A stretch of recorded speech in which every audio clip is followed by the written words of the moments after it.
The Armed Forces of the Philippines, or AFP, and the Department of National Defense, or DND, slam as fake news online posts claiming President Rodrigo Duterte is losing the support of military officers. In the past week, Twitter account InfoOps has been posting about an alleged Viber group composed of military officers who are supposedly demanding that Duterte take a stronger stance against China. If not, they would stop supporting him. The tweets were posted amid the continued presence of at least 240 Chinese military ships in the West Philippine Sea. In separate statements, Sunday, April 18, AFP Chief of Staff Lieutenant General Cirilito Sobejana and DND Secretary Delfin Lorenzana deny the existence of the Viber group. Sobejana says soldiers, airmen, sailors, and marines are firmly behind the chain of command.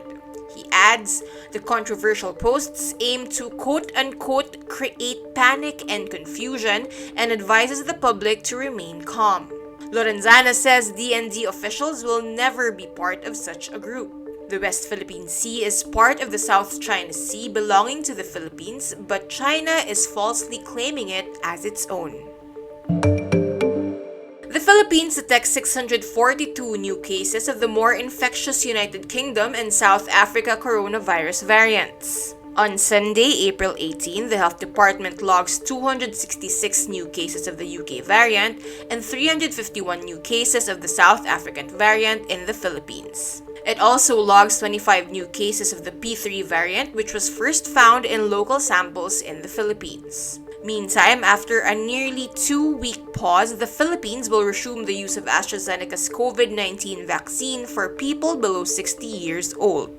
Health Undersecretary Maria Rosario Vergeire on Monday, April 19, reiterates the vaccine is safe and effective, noting the benefits outweigh the risks. On April 8, the Philippines suspended the use of the AstraZeneca COVID-19 vaccine for people below 60 years old after reports of possible links between the shot and very rare cases of blood clots.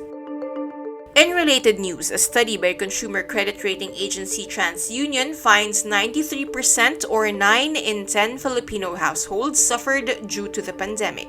The survey, which interviewed 865 adults in March, says 65% or 6 in 10 Filipinos are currently being negatively impacted by the pandemic, while 28% or 2 in 10 Filipinos report to have been negatively impacted in the past.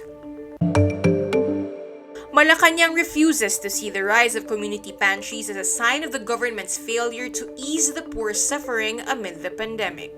So I don't see that as a condemnation of government. It simply shows the best in us during the worst of times. No?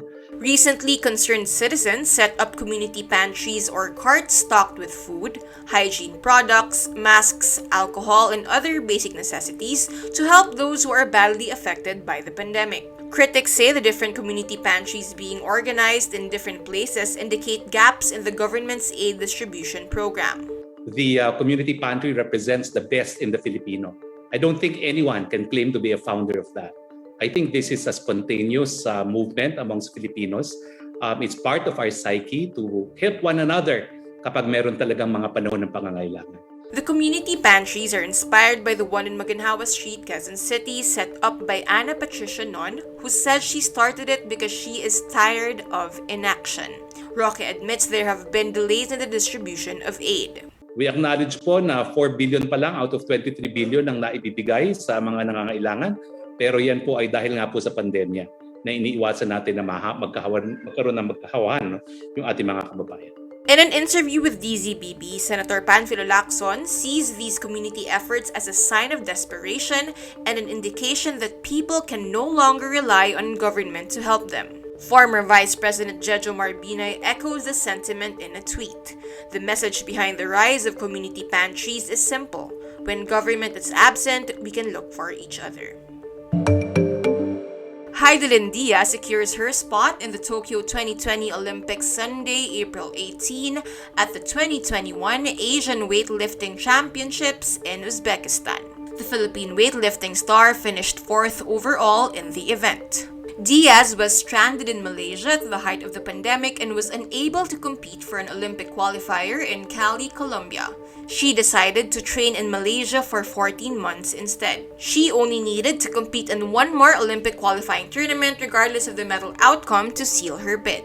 Diaz is a 2016 Rio Olympic silver medalist. Making it to the Tokyo Olympics is her fourth straight appearance in the quadrennial meet. The 30-year-old becomes the seventh Filipino to qualify in the Tokyo Games after E.J. Obiena for pole vault, Carlos Yulo for gymnastics, and Yumir Marshall, Irish Magno, Carlo Paalam, and Nesthi Petesio for boxing.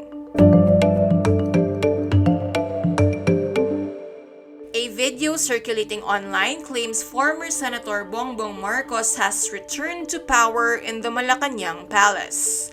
This claim is false.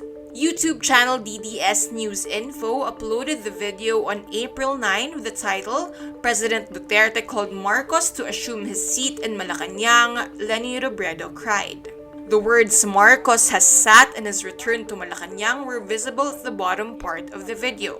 It started with a short clip about Duterte's message to Filipinos on the Day of Valor. Then cut to a clip of Marcos being interviewed by presidential spokesperson Harry Roque and radio presenter Mari Yao inside the palace. But the clip of Marcos being interviewed by Roque and Yao inside the palace was from May 2018. It was from Yao's program on DZMM Teleradio Connect Todo.